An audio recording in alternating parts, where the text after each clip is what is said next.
we would like to start this program, Pali Vyakhyana Mala, in which we keep inviting renowned scholars to deliver Pali lectures, and in the end, we will plan to publish these lectures in the form of a book of our Pali Studies research unit of our School of Sanskrit and Indic Studies. Professor Umashankar Vyasji is the Presidential Award winner in Pali, and he is engaged in Pali Dictionary project and other projects. So today we have a kind and graceful association of Professor Umashankar Vyasji.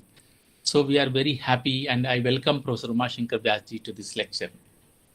And our Dean, who is encouraging Pali studies, who himself is a very good scholar of Sanskrit, and he is having a lot of love on Pali, because his teacher in Banaras Hindu University knows the importance of Pali. He used it to inspire me also to read Pali. So therefore, he has imbibed all these qualities from his teachers. So I request Professor Santosh Kumar Shuklaji to come to enter into our meeting, and you came, and we are very happy. We welcome you. Likewise, Professor Bimendra Kumar ji is very kind and very busy nowadays. He's you may be seeing in many programs. He is available. He's always busy in delivering lectures, etc. He has kindly accepted to give a lecture on Pali Atthakatha literature today. So I welcome Professor Bimendra Kumar ji also. So now, as I was telling, Pali,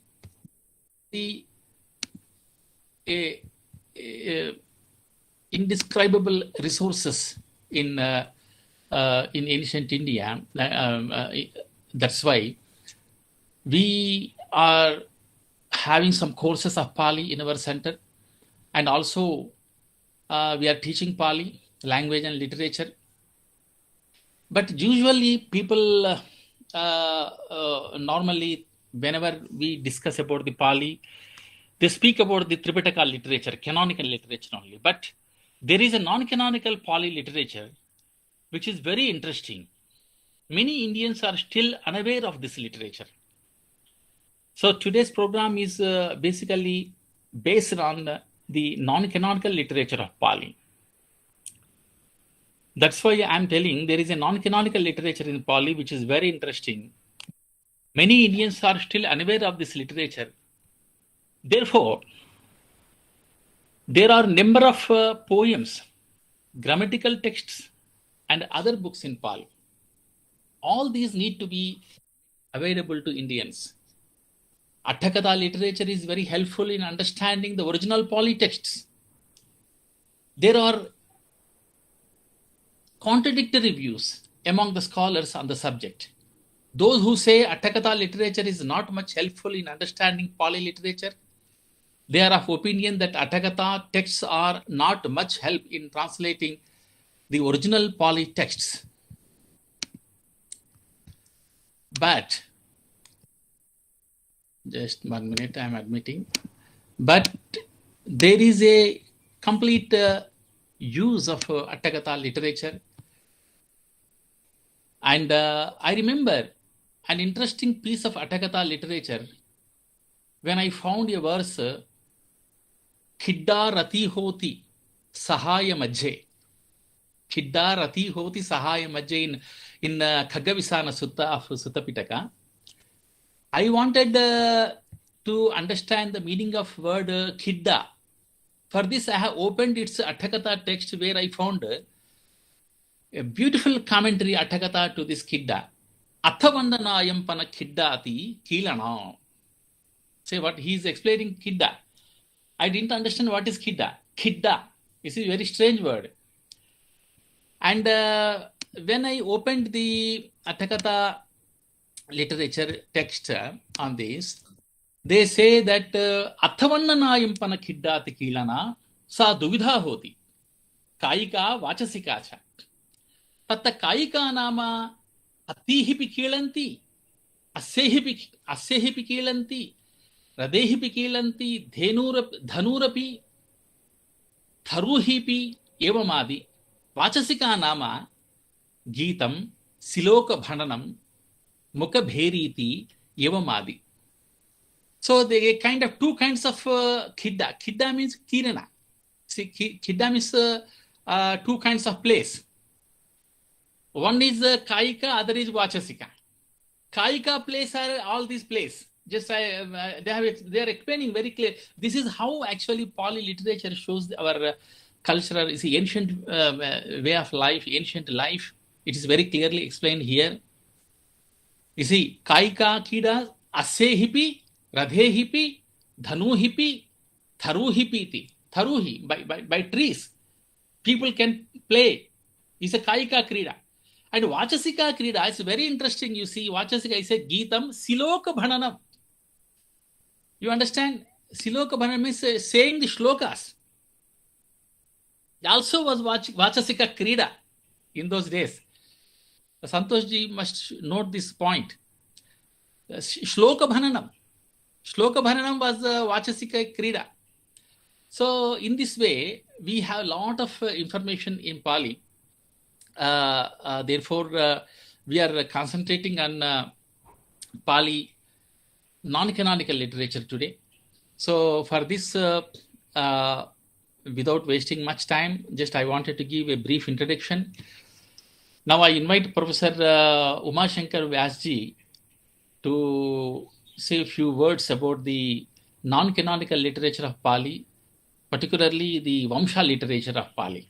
नमो तस्य भगवतो अरहतो सम्मा सम्बुद्धस्य सर्वप्रथमम् अहम् इमस्मिन् पण्डितजनसमवाये सन्निपतितानं विलूनम् आदयेन अभिनन्दनम् अभिवन्दनं च करोमि. एतस्सा विद्वज्जनचर्याय संयोजक भावेन जवाहरलाल नेहरू विश्वविद्यालयस्य आचार्याणाम् उपेन्द्र राव महोदयानाम् आदयेन कृतज्ञताभावं निवेदयामि. अन्येषां च समेषाम् आचार्याणाम् अपि अभिनन्दनम् अभिवादनं करोमि. अनन्तरम् अहं पालिवंश साहित्य विषय मधिकृत्य संक्षिप्तेन किमपि हिंदी भाषायां कथयितुम् इच्छामि. धन्यवाद सभी लोगों का. हम लोगों की परंपरा में ये कहा गया है कि लक्षण प्रमाणाभ्याम ही तत्व सिद्धि. मेरा विषय या सभी लोगों का आज विचारणीय विषय पाली साहित्य के विविध चरणों की रचनाएं हैं. मेरे लिए प्रोफेसर राव ने पाली वंश साहित्य विषय रखा है. तो पहले तो हमें ये विवेचन, मेरे मन की शंकाएं हैं, क्योंकि एक बात स्पष्ट कर दूं, जो अर्थकथा साहित्य या वंश साहित्य विद्वान जो यहाँ उपस्थित हैं वो इन विषयों से सुपरिचित हैं. सूर्य को प्रकाश दिखलाना, उसी के समान विद्वानों के समक्ष जो पृष्ठ पेषण, या तो अर्थकथा का कहिए या वंश का कहिए, वो बहुत हितकर या लाभदायक इस विद्या के लिए सिद्ध नहीं हो सकता. इसलिए मैंने कुछ अपनी शंकाएं रखी हैं. और मेरे जो अपने उसके समाधान हैं उनको रखते हुए मैं विद्वानों से ये अपेक्षा करूंगा कि इन प्रश्नों का समुचित संतोषजनक उत्तर अभी नहीं तो भविष्य में कम से कम निकालें. सर्वप्रथम मैं लेता हूं वंश शब्द को. ये वंश शब्द का शाब्दिक अर्थ क्या है और इसका किम नाम वंशत्वम, ये वंशत्व क्या है और ये एक मेरा पहला प्रश्न है। और दूसरा है कि ये जो पाली का वंश साहित्य है, क्या यह एक अपने में एक अति विशिष्ट है, जो कि अन्यत्र अर्थात वैदिक संस्कृत परंपरा में, जैन परंपरा में उपलब्ध नहीं है? यदि है तो दूसरे रूप में। ये एक दूसरी शंका या दूसरा प्रश्न है। तीसरा प्रश्न है कि इसके लेखन, वंश साहित्य का लेखन माना जाता है कि श्रीलंका में 4वीं सदी के प्रारंभ में ये दीपवंश नामक रचना से ये प्रारंभ हुआ। तो ये रचना अकस्मात हो गई या इसके पीछे पृष्ठभूमि है? विद्वानों ने इस पर पर्याप्त विचार किया है, अन्वेषण भी किया है, लेकिन समुचित संतोषजनक स्थिति स्पष्ट नहीं हो पाई है। तो ये भी एक स्पष्ट होना है कि जो वंश साहित्य की श्रृंखला है पाली में, दीप वंश से लेकर के 19वीं-20वीं सदी तक लिखी गई वंश नामक रचनाएं, उनके स्रोत क्या हैं? वो स्वयं पाली त्रिपिटक के अंतर्गत हैं अथवा अन्यत्र कहीं हैं? ये इन प्रश्नों का समाधान बहुत आवश्यक है इस समग्रता से वंश साहित्य के अध्ययन के लिए। तो सर्वप्रथम पहला, इसके अतिरिक्त कुछ अन्य प्रश्न भी हैं। तीसरा है कि हिंदू पुराणों एवं पाली वंश साहित्य में साम्य और वैषम्य क्या है? प्रायः ये माना जाता है कि दोनों ही काव्यात्मक शैली में, अतिरंजित शैली में लिखे गए इतिहास ग्रंथ है। तो ये क्या सत्य है? यदि सत्य है तो इनमें, पुराणों में और वंश साहित्य की जो लंबी श्रृंखला है, इन ग्रंथों में क्या कोई समानताएं भी हैं और असमानताएं भी हैं? फिर एक बहुत महत्वपूर्ण प्रश्न है। ये माना जाता है कि पाली का जो वंश साहित्य है, उसके आधार पर प्राचीन भारत की राजनैतिक और धार्मिक ऐतिहासिक परंपरा का पर्याप्त प्रकाश पड़ा है। और श्रीलंका के जो धार्मिक और राजनीतिक इतिहास की बात है, उस पर भी बहुत इस सामग्री का उपयोग किया गया है। तो ये भी एक प्रश्न विचारणीय है और लोगों ने विचार किया है। अत्यधिक विवादग्रस्त प्रश्न है ये कि क्या पाली वंश रचनाओं को हम आधुनिक अर्थ वाले इतिहास का लेखन मान सकते हैं अथवा नहीं मान सकते हैं? फिर सातवां है, प्राचीन भारत एवं श्रीलंका के राजवंशों एवं आचार्य कुल परंपराओं के इतिहास लेखन में पाल वंश रचनाएं कहाँ तक उपयोगी सिद्ध हुई हैं? तो यही 6-7 प्रश्न हैं जिनका समाधान अपेक्षित है। मैं पुनः ये निवेदन कर दूं कि मैं जो समाधान अपने, वो मेरे कोई मौलिक समाधान नहीं है। विद्वानों ने इन पर चिंतन किया है और उसी को मैं कुछ भिन्न शब्दों में रख दे रहा हूँ संक्षेप में। पहला प्रश्न था लक्षण, कि वंश है क्या? वंश है क्या? हम लोगों के यहाँ एक कहावत है, कहा गया है कि वंशो द्विधा विद्या जन्मना च। वंश 2 प्रकार के हैं, एक विद्या और दूसरा जन्म, जन्म आधारित और विद्या आधारित। लेकिन ये वंश शब्द से ये अर्थ कैसे निकला? आचार्य कुल परंपरा या किसी परिवार की कुल परंपरा? तो ये तो सभी सर्वविदित तथ्य है कि वंश शब्द का अर्थ है बांस का वृक्ष, बम्बू ट्री, बांस का वृक्ष। तो इसको कैसे कुल परंपरा का अर्थ दे दिया। तो भाषा विज्ञान में हम लोग पढ़ते हैं कि शब्दों का अर्थ विस्तार, अर्थ संकुचन इत्यादि प्रवृत्तियां होती हैं। तो मूलतः वंश का अर्थ था बांस। बांस के पौधे, झाड़ियां, एक पौधे से दूसरा, दूसरे से तीसरा, चौथा, और इतने गुथ जाते हैं आपस में कि वो एक जटिल गुल्म झाड़ी बन जाती है। इसी प्रकार से हमारे परिवार या कुल, एक व्यक्ति हुआ, एक राजा हुआ, उसके दो पुत्र हुए, पुनः उन दो पुत्रों के एक एक पुत्र हुए। बढ़ते बढ़ते वो बांस की उलझी हुई झाड़ियों के समान वो बहुत जटिल पारिवारिक संरचना का स्वरूप ले लेता है।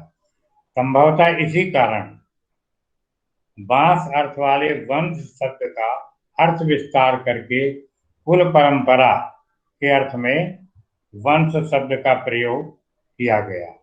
हो सकता है इसका कोई दूसरा समाधान भी हो, लेकिन ये लोगों ने विचार अभी तक मुझे जहाँ तक मालूम है व्यक्त किया है, और संभवतः यह इसका सही उत्तर है।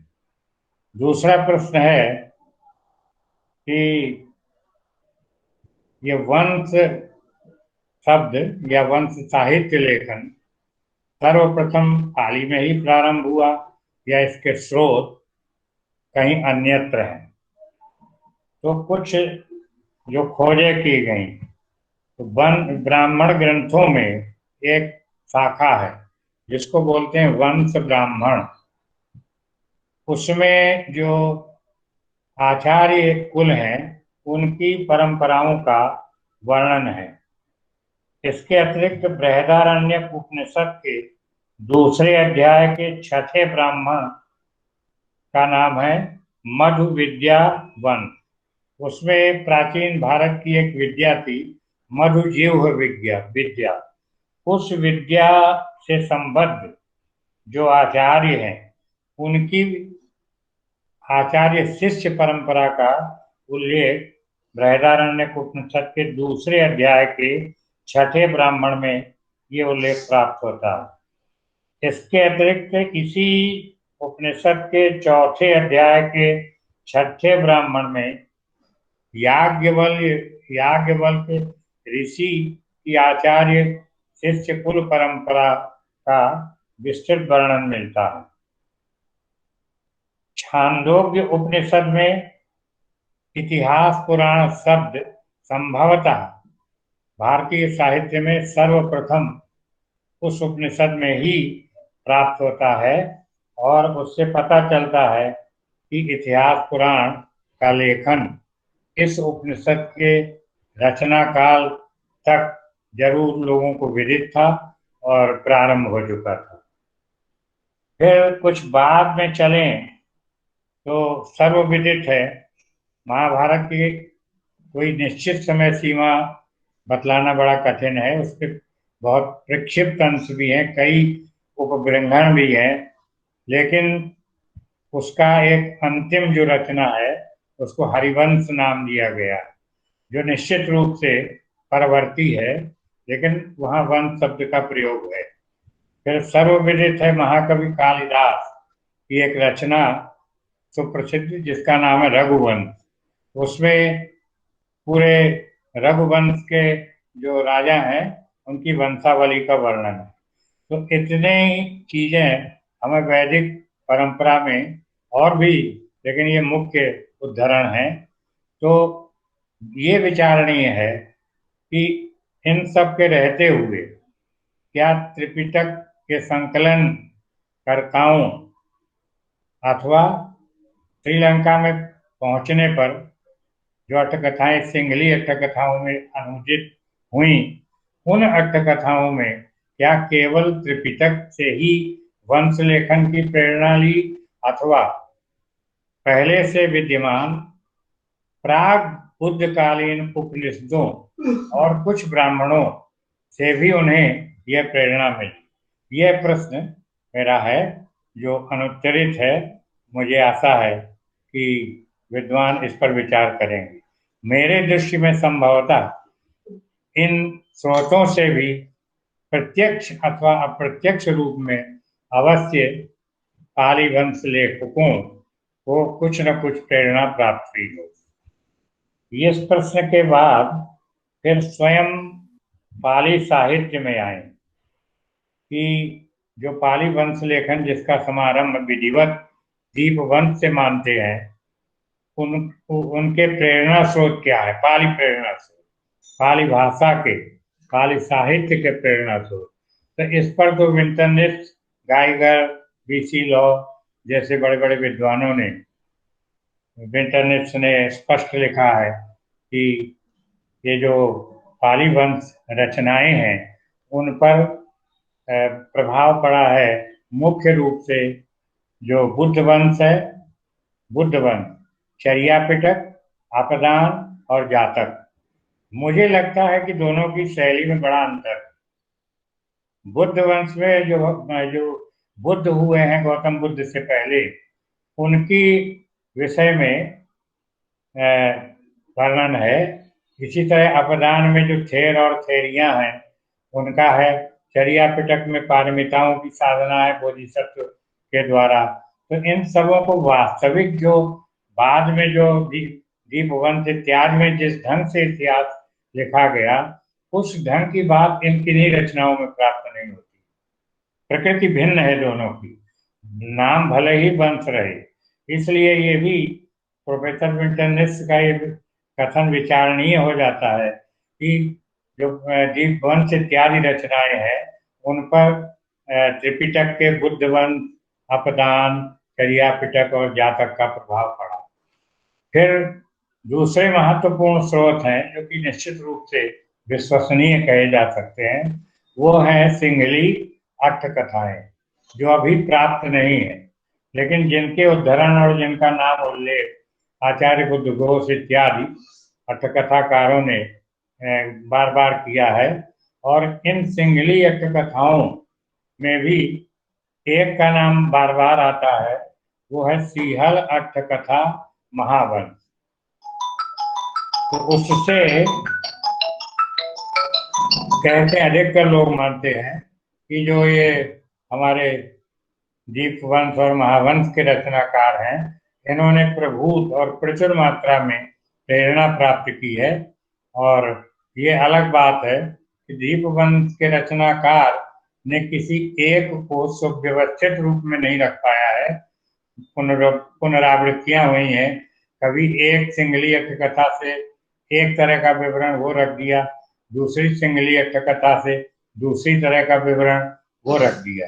क्योंकि वो अट्ठकथाएं उपलब्ध नहीं है, इसलिए बहुत कठिन है कि उनके मूल स्रोतों से मिलान करके दीपवंश और महावंश की विषय वस्तु, लेकिन परंपरा मानती है, अविश्वास करने का कोई कारण नहीं है।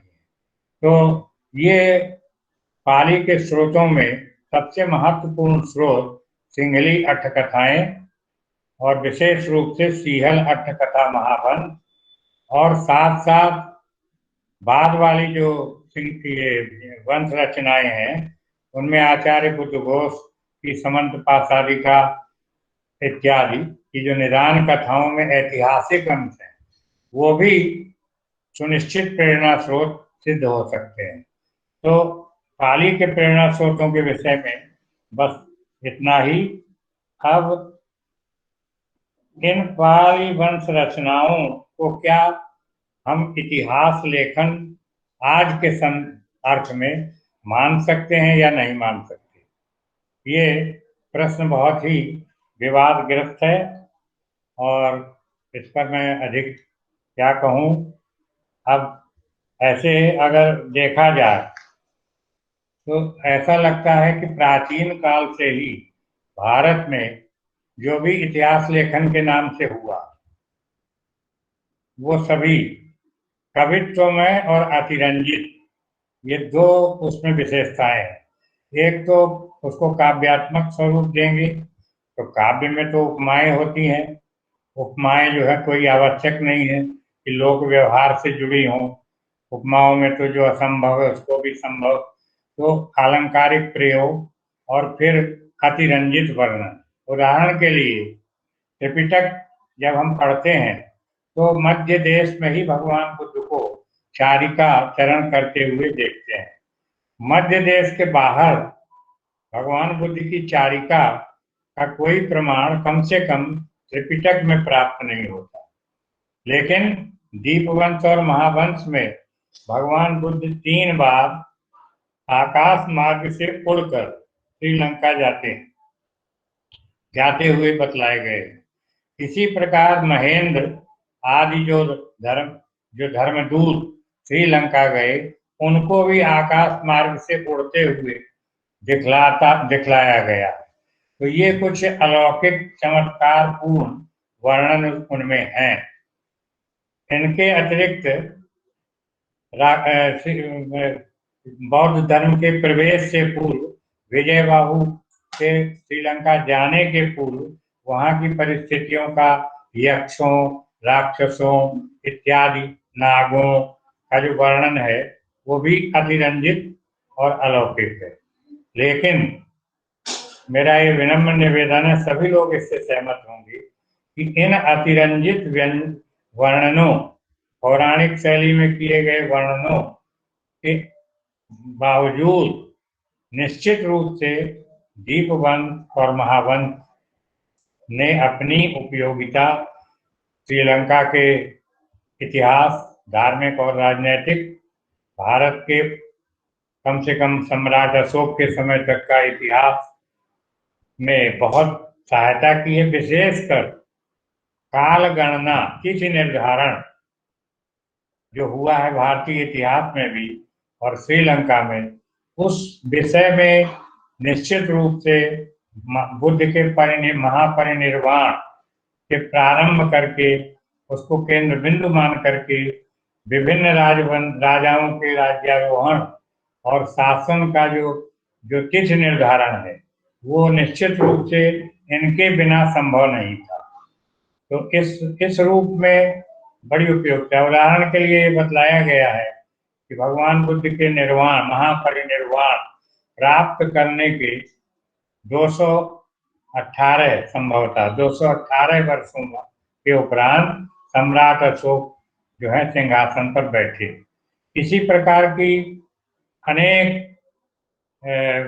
तिथि गणनाएं हैं जो बहुत ही अधिक सहायता जिन्होंने प्रदान की है आधुनिक इतिहास लेखन में। तो यदि हम बहुत सावधान होकर अतिरंजित और अलौकिक वर्णनों को छोड़कर ऐसे स्थलों की समीक्षा करें, और लोगों ने की है, तो उन्हें बहुत अधिक सहायता मिली है इन दीपवंश और महावंश तथा अन्य आगे के दाठा वंश और ये चूल वंश, धूप वंश इत्यादि इत्यादि सभी से सहायता मिली है।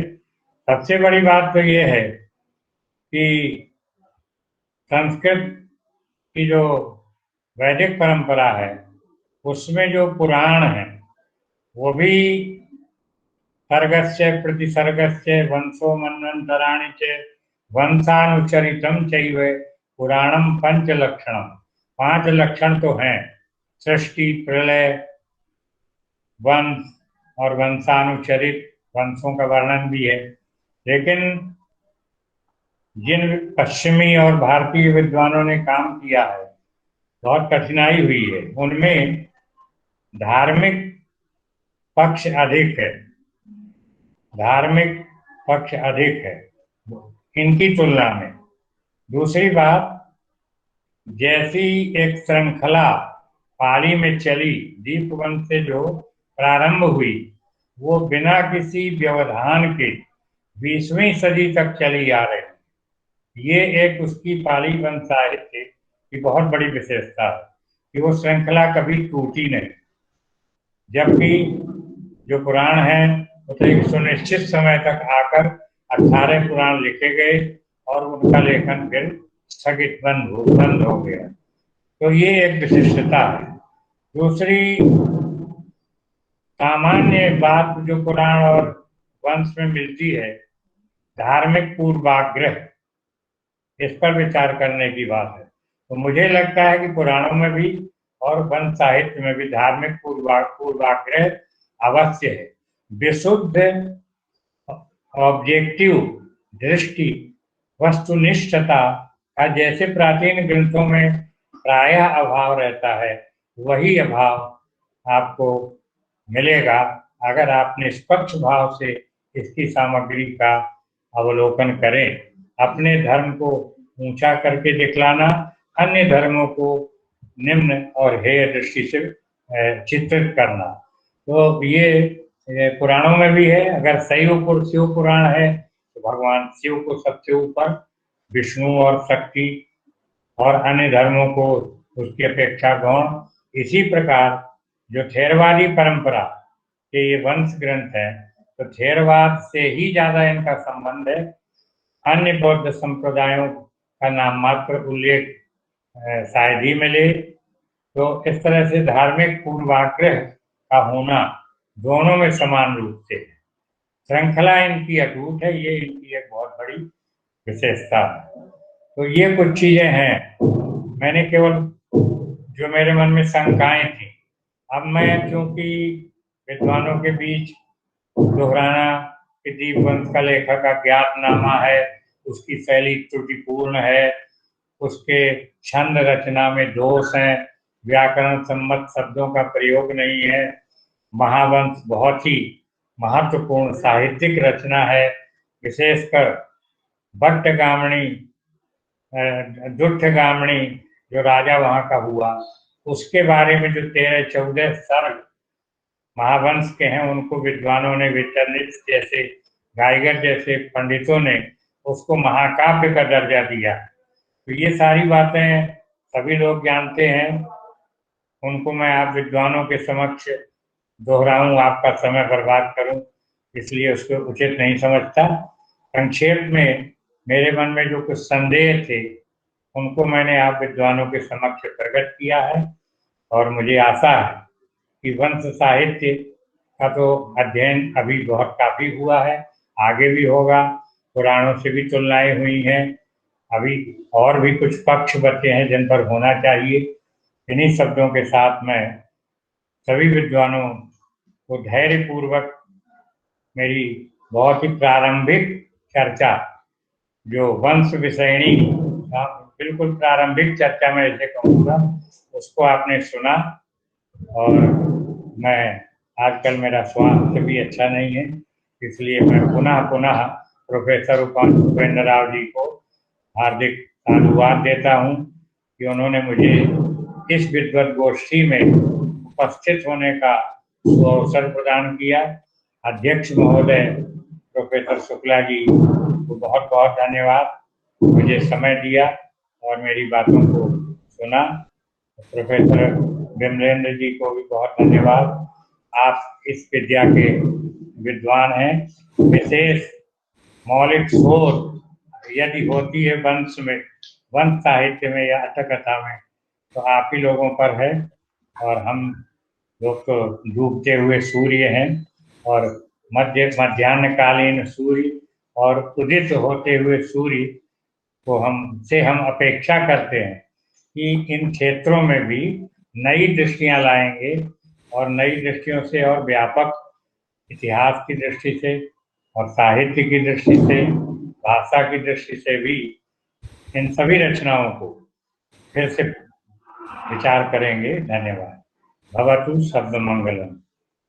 Thank you very much, sir, for your enlightening lecture on Vamsha literature. You have given a comprehensive introduction to word Vamsha. ये वंश की उत्पत्ति कहाँ से हुई है? All that you have explained very well. And previously also, even in Sanskrit literature also, how this word was used, where this word was used. All these things you have explained. One thing is very clear for me, sir. ये संस्कृत साहित्य जैसा पाली साहित्य थोड़ा सा अलग है, क्योंकि ये पाली साहित्य में जब हम एंटर करते हैं, जब प्रवेश करते हैं, साधारण रूप में संस्कृत साहित्य के जो शास्त्रों में साहित्य शास्त्र को आलोचना शास्त्र कहते हैं। आप कोई उसमें सुने होंगे।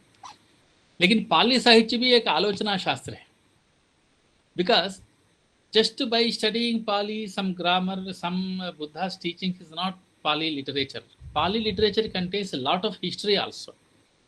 अभी आप वंश साहित्य के बारे में जो बताए थे, दुट्टगामिनिया भैया, और उसमें जो रिलेटेड सो मेनी काउंसिल्स, उसमें बेसिकली जो द हिस्ट्री ऑफ बुद्धिज्म जिस प्रकार वो वंश साहित्य में दिखाया गया, दीपवंश महावंश ग्रंथों में, ये बहुत ही सुंदर है। और पर्टिकुलरली उसके लिए हमको बहुत ज़्यादा अध्ययन करना पड़ता है, because they are completely interlinked with many other historical facts in our ancient India, particularly Theravada literature, how they have collected all these things, and Theravada itself, basically there is an argument that Theravada itself is how far it is authentic. इसमें भी एक बड़ा विषय है। हम जैसा जैसा पढ़ेंगे पाली साहित्य में, ये lot of material we will confront, बहुत ही पढ़ना पड़ता है और भी।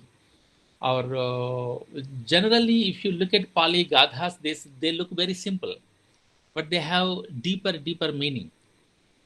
एंड उसमें आपका जो वंश साहित्य के विषय में जो आप आज बताए थे, बहुत ही रोचक विषय आप बताए हैं। वास्तव में आप पूरा फुल लेक्चर आप नहीं दिए हैं, हम समझ रहे हैं, क्योंकि we have restricted you 10 minutes 15 minutes ऐसा कहते हुए आपको हम रिस्ट्रिक्ट किए हैं।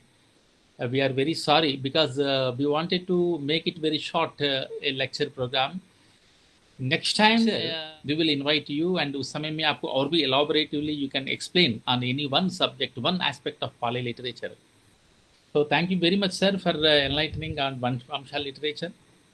Professor Bimalendra Kumar ji, because our chair will give chair's remarks in the end of this lecture, because the entire meeting I wanted to keep on non-canonical literature of Pali. So we are not touching Sutta Pitaka, Vinaya Pitaka, Abhidhamma Pitaka. Of course, this non-canonical literature is based on canonical literature only.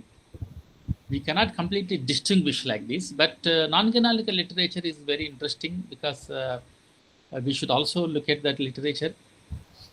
So when you speak about the non-canonical literature, Atthakatha literature comes in non-canonical literature, because canonical means only Tripitakas. So Atthakatha literature, when we see Atthakathas are very attractive for me. Some people say that just now, as I was telling, Atthakathas cannot reveal the meanings of Pali Tripitakas, but I don't accept this. Atthakathas reveal complete meaning of Pali literature, and I respect Buddhaghosha, Acharya Buddhaghosha, very much, because Acharya Buddhaghosha is a great Acharya of our ancient India, and the way he writes and he explains, Kasmapanedam Dighanikayoti Uchchati. He questions himself. He Sumangala Vilasani. Kasmapanedam Dighanikayoti Uchchati. Digappamananam Suttanam Samuhatocha Nivasatochati. So in this way he explains everything beautifully. That's why whenever I have some time, I open any Atthakatha book and I go on reading, and that gives very good reading for me. But the reading of all Atthakathas and getting understanding is very, very difficult. We had to dedicate a lot of time for that. So there are so many arguments in Atthakatha literature, very interesting arguments also. Now I request Professor Bimalendra Kumar ji, because he will explain all these things in his scholarly manner. I request now Professor Bimalendra Kumar ji to start your lecture. Thank you very much, Professor Rao ji. अनंत करुणापय्यम तथागतम अनुत्तरम बंदामि शिरसा बुद्धम धम्मम संघम चे यह प्रतिस्मुत्पादम प्रपंचो समम शिवम देशयामास संबुद्धसम वंदे बदतांबरम सर्वदृष्टि प्रहरणाय सधर्मम अदेशयत अनुकंपाम उपादाय तम नमस्यामि गौतमम.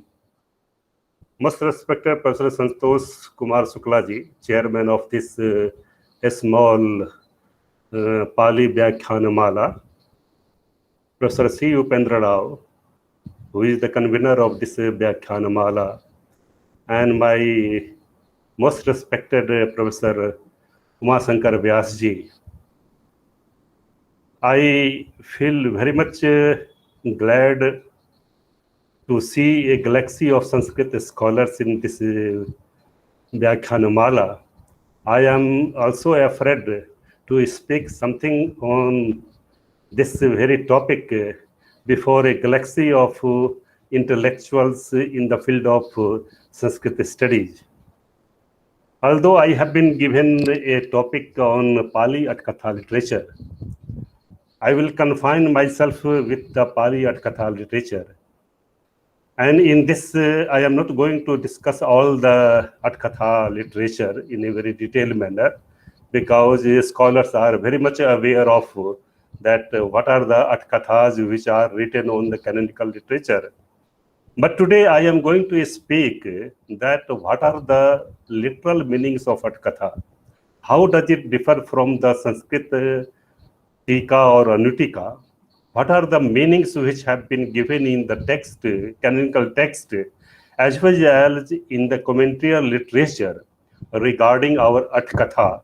How the methods of interpretations or interpretation or commentary, they have been elaborated in our text as well as in commentaries.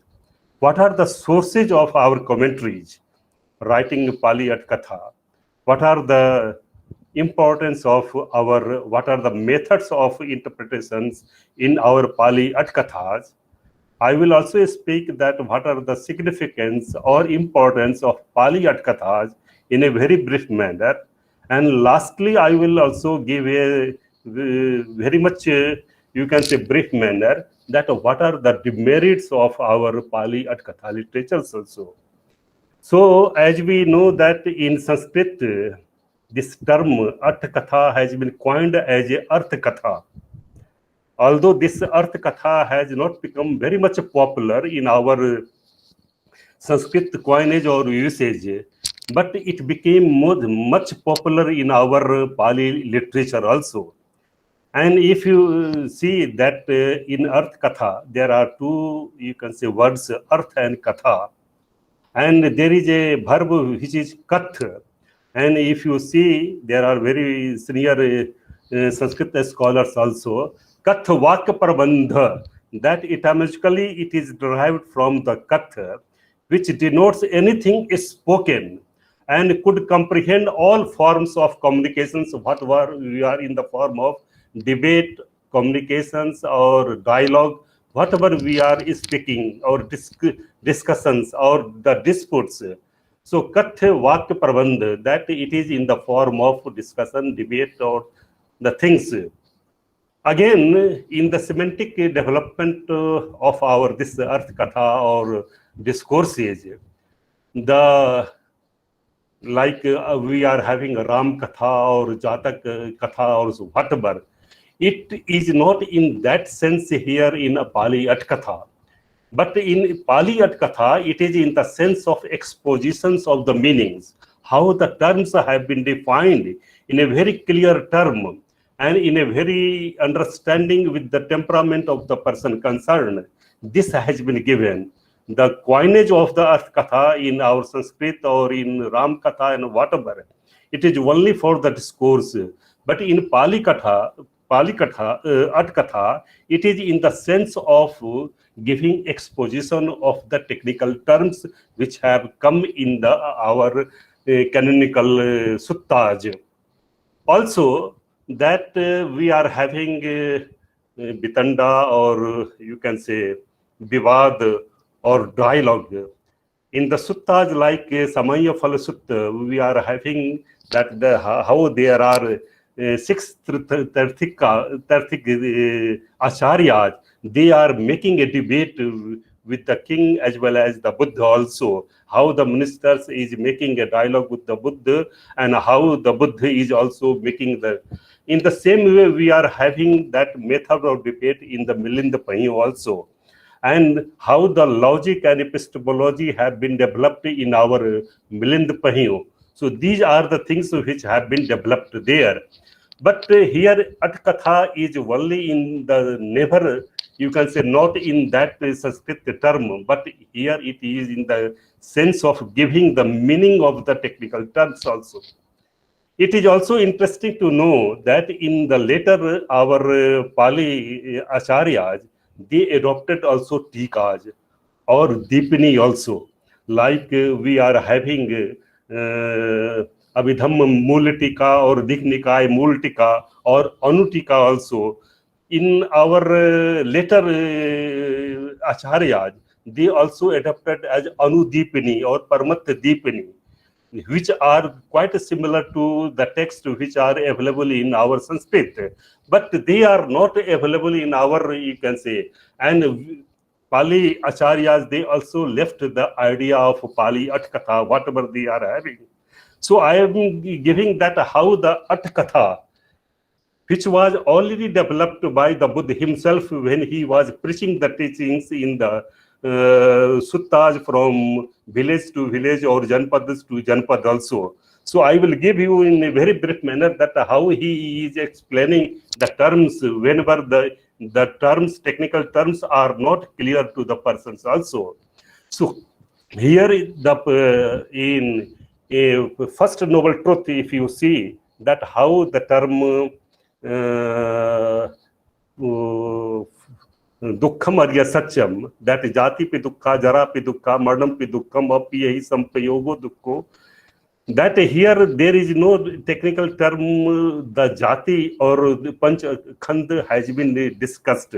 But in the later suttas, in the Sanjukta Nikaya or Mahasati Patthana Sutta, Buddha also discusses that what is the, you can say, jati. So jati has been discussed here in the Mahasati Patthana Sutta. Buddha said that jati, sanjati, okalti, abhin, nibatti, khandhanam, patu bhavo. That it is in the sense of emergence of the Panchakhandas. So here there are the 12 ayatanas, where there are the coming of the 12 ayatanas or 18 dhatus or Panchakhandas. It in that sense it is called as jati. So here jati has been given in different technical terms. So here Atkatha has been given in so many terms in the text also. Again, if you see that in the Dhammasangani, there is a question that tat katamam chittam hoti. And in explaining of that chit, it has been said that yam chittam manasam pandaram biyanam. Other things they have been given the synonyms. The Haday, Pandara, Manas, Biyan, there are so many terms which have been given here. But later, Buddha also says that what is the Haday, what is the Biyan, what is the Chit, he discusses in a very detailed manner in other texts also. I will come later on. So here I will discuss that how the text which have been interpreted in our text also. The actual term, the Atkatha, which has been defined by our Margaret Kone in Pali English Dictionary. So she has given 3 terms related with the Atkatha. They are the method of interpretation, interpretation and commentaries. These are the 3 terms which have been given in the Pali English Dictionary by Margaret Kone. There are other terms which have also come in the text also, that whenever Buddha says that Ath Banana or Pad Banana, we are having so many terms related with the Atkatha, that we are having that sometimes Buddha says that I will speak in a very detailed manner, that Bithar, there is another term which is coming as in the sense of Atkatha, where Buddha said that Maya Sankhitena Bhasitasya Bithare Atham Ajani Janasati. That Buddha said that I will speak in a very detailed manner. There is another term related with the Atkatha that is called as Athasambharana. Here Athasambharana is the description or exposition in a very clear manner of the technical terms of the meaning which have come in the text. So these are also in the text of Nityapakarana. Mahakachan has also given a technical term related with the Attakatha that is called as Pariyatti. Pariyatti is here in the sense of Pariyasati, that it is in the sense of systematic study and investigation of that technical terms which have come in that technical terms. There are other 6 also terms which have been given in the Nitya Prakarana by Mahakachan. They are the Sankasana, that is the explaining, displaying, that is the Pakasana, the divulging, they are in the sense of Vivarana, that is the description, analyzing, that is the Vibhajan, and exhibiting, that is the Uttanikamam, and describing by concepts, Panyati. So this is there are the 6 terms which have been given in our text Nitya Prakarana by Mahakachan. Nitya Prakarana also provides an elaborate sense of that how are the methods, that is the Nay, for explaining of the technical terms which have come in the technical canonical text also. But here in the text Sarath Dipini, Acharya Buddha Ghosh has also defined the term Atkatha. So Acharya Buddha Ghosh says that Acharya Vadoti Atkatha. That Buddha Ghosh says that Atkatha is in the sense of a thought given by the Acharyas. So there is a succession of Acharyas. Again, for understanding of this term Acharyavad, we have to take consideration of the Deepavans, what Professor Umashankar Vyas was telling about the significance of the Deepavans. So in the Deepavans, it has been said that Eko Vado Theravado. So it has been said that it has been started from the very beginning of the century of our first Buddhist council. So it has been said in the text that Eko Vav Theravado Adi Vas Sate Ahu, that from the very beginning of the century of the and again it is said in the Sarath Dipini by Acharya Buddha Ghosh that Acharya Paramparati Theravada Angam. So here there is a tradition of the succession of Acharyas from the time of the Buddha till the Asoka and till our Acharya Buddha Ghosh, Buddhadatta and Dhammapal. So there is a succession of Acharyas. So here Buddha Ghosh says that Acharya Parampara is the Theravada Anga, that is the factor or one of the constituent body of our Theravada, that is the, you can say. And then Acharyavad, the thoughts which have been given by our Acharyas, it is called as Arthakatha. And if you go through this Arthakatha, Oliver Ebenaik, he has explained in a very detailed manner that what are the terms which are related with the Acharyavad and Acharya Parampara as well as Arthakatha. He has given 3, you can say, terms which have been come in that explaining the Arthakatha. That first is that the tradition which starts from the teachings of the Buddha available in the Vinaya Pitaka, Sutta Pitaka and Abhidhamma Pitaka, and it is said that the parampara or tradition of the preaching or method of interpretation which is available in the Arya Pariyasena Sutta, and that it is in the sense of certainty. And the second, that is called as a commentarial use or of the individual Theravada Acharyas. So here that is, you can say, we are going to discuss that is the commentarial use of the technical terms by our Acharyas of the Theravada. That is very much important, which we are going to discuss for today, our topic. So here, there in explaining these terms, the commentarial use, Acharya Buddha Ghosh has given 4 Upadesas also in the Sarath Dipani. And he is given that Sutta, Sutta Anuloma, Acharyavad and Attanumati. These are the 4 terms which have been given in Sarath Dipani. So Sutta, Acharya Buddha Ghosh, that Sutta is the teachings of the Buddha, and in explaining of the sutta, he says that Atthanam Suchanato Suvatato Savanato Surato Suttana Sutta Sabhagato Suttam Suttam Piyakatam. So here he explained that what is the sutta, that is the teachings of the Buddha. Second is the sutta anulom, that with the temperament or accordingly the teachings of the Buddha, what are the available. The third is the Acharya Vad, that is related with our, you can say, Arth-katha, that is the commentarial literature of our Pali. So this is the Acharya Vad, that is the succession of the teachers from the very beginning, from the time of the Buddha to the time of our Buddha Ghosh or Buddhadatta and Dhammapal. So this is called as Arth-katha.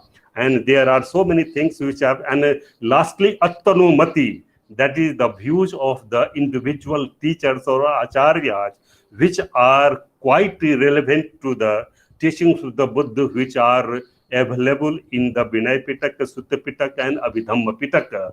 So these are the things which have been given in the our, you can say, text.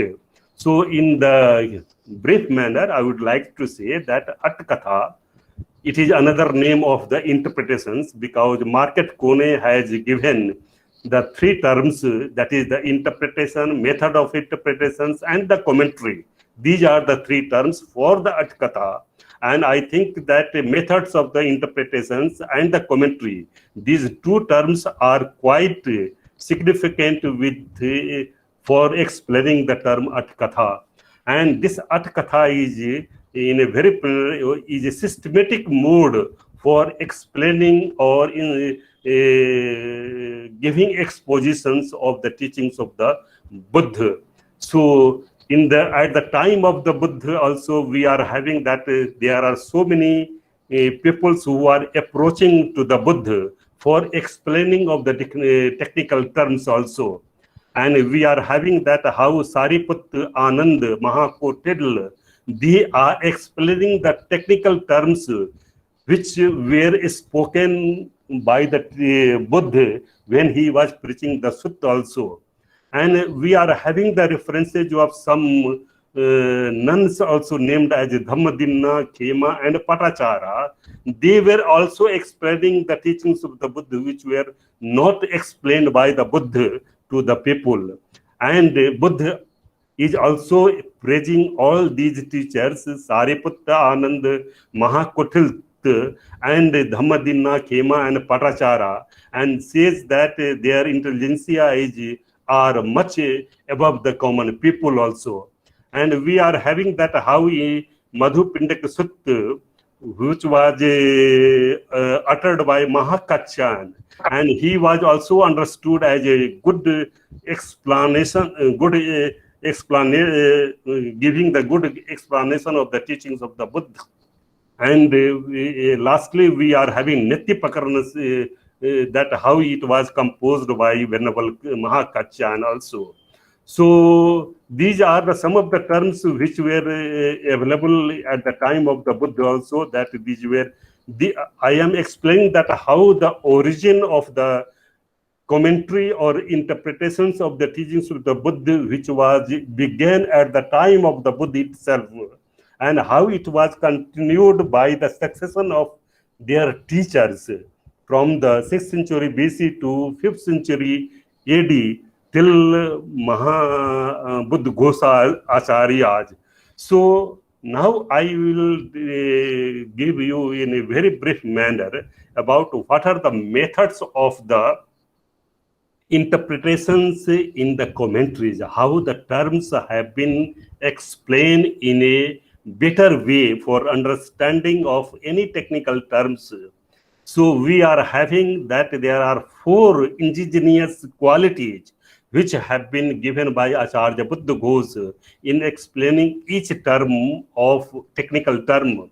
So they are the Lakhana, Rasa, Pachupatthana, and Padarthan. These are the 4 things which are taken for explaining any technical terms by the Acharyas in the commentaries. So characteristics is the Lakhana. function is the rasa, or manifestation is the pachupatthana, and immediate cause are the padatthana. I will give you in a very brief manner that how Lakhan, Rasa, Pachupatthana and Padatthana, these four ingenious qualities in explaining the technical terms have been given in any text. Take a case of our Visuddhi Magga. In the Visuddhi Magga, the text defines about the Lakhana, Rasa, Padatthana and Padatthana. That is the Silan. Silan Lakhanam ti Silam. Again, Acharya Buddha says, Buddha Ghosh says that what is Silanam? Then it has been said as Samadhan Upadharanam va. What is the Samadhan? It has been said that Kai Kam Adinam Susilya Vasena Avikapinitati Yatho. That it is in the sense of inconsistency of the physical and vocal actions by the way of the good conduct. Again, there is a that samadhan upadharanam va. Kim upadharanam, that it has been said that kusalanam dhammanam patithan vasena adhara vahavoti yatho, that it is in the sense of giving the or establishing the base of the arising of the moral dhammas. So this is the lakhana. What is the rasa of the sil? Buddha Ghosh says that it has the dusilya bindhansana raso, that it has the function of destroying the bad conduct related with the physical and the vocal aspects. And then again, third is the Pachupatthana. That what is the Pachupatthana or manifestation of the seal or morality? It has been said that Kai Suchaya, Bachi Suchaya, and Manu Suchaya. That purification related with the physical, vocal, and mental actions is called as Pachupatthana or manifestations. And lastly, what is the Padatthana or immediate cause? It is said that the immediate cause of the seal is the hiri and ottappa. That it is the asanna karana, that it is the near cause of the, you can say, hiri and ottappa. What is hiri? That attagarvena papam jahati iti hiri. That feeling self-same is called as hiri. And pargarvena papam jahati iti uttappam. That feeling social shame at the time of doing something immoral, that is called as uttappa. So the immediate, or you can say immediate cause of the seal is called as padatthana. So with the help of Lakhana, Rasa, Pachupatthana and Padatthana, all the technical terms have been defined in the commentaries. In the Sumangal Bilasani or in the Samanta Pasadika or in the commentaries of the Abhidhamma Pitaka, like Samuh Binodini, Attasalani and Panchapakarana Katha, all these Lakhana, Rasa, Pachupatthana and Padatthana, they have been given. And the language of the, you can say, defining of the technical terms with the help of Lakhana, Rasa, Pachupatthana and Padatthana, this is called as a Magadhi. And we are having that all the texts which were commented, they were commented by Acharya Buddha Ghosh or Buddha Datta or Dhammapal in the language of the Magadhi. And Buddha Ghosh also says that Sa Magadhi Mulvasa Narayadi Kappika Brahmano Chasutalapa Sambuddha Chapi Bhasare. That is, this Magadhi is the original language, and Buddha Ghosh, Buddha Datta and Dhammapal, they have tried to explain the technical terms with the help of our Magadhi or Magadhi Bhasa or Magadhi Nirutti. So these, in the Chulabagga, there is a description of related with the Chandas, that some of the bhikshus who approached to the Buddha for translating the teachings of the Buddha in Chandas, then Buddha says that Yo Chandaso Aropeya Apati Dukkatasa, and Buddha says that all the teachings of the Buddha may be translated into, you can say, Sakai Nirutya Paryapunit Buddhvachanam Paryapunitum. So this is the method of interpretations in the you can say by Acharya Buddha Ghosh. Again, for the method of interpretations in the Nityapakarana, Acharya Mahakachan has given 16 types of haraj, also explaining. In a very brief manner, I will say that what are the these 16 types of haraj. They are the Desana har, Vichai har, Yutti har, Padathan har, Lakhan har, Chatu Vidh har, Avatta har, Parivattan har, Bevachan har, Panyati har, Uttaran har, Sodan har, Adithan har, Parikhar har, Samaropan har. These are the methods through which the technical terms have been defined by Venerable Kachan in the Nityapakarana. So these are the, in the text, also in the Vinaya Pitaka, Sutta Pitaka and Abhidhamma Pitaka, we are having there three terms related with the Uddesa, Nirdesa and Patinirdesa. Uddesa is the just enumeration of the technical terms.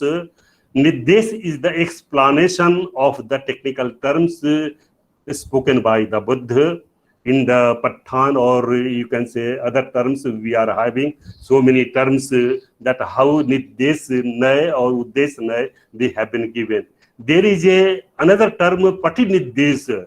This is the description of the technical terms or explanation of the technical terms which have come in the text.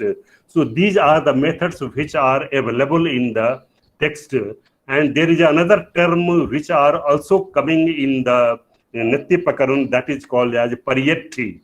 We have discussed that Pariyatti is the systematic search or investigation of the technical terms.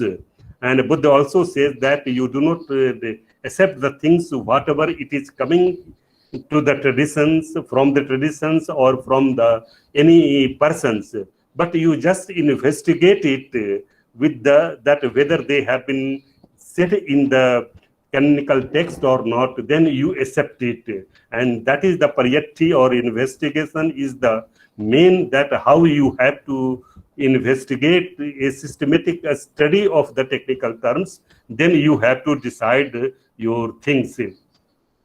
Again, in the text also, we are having in some of the text of Abhidhamma Pitaka that how the terms have been explained by the Buddha himself.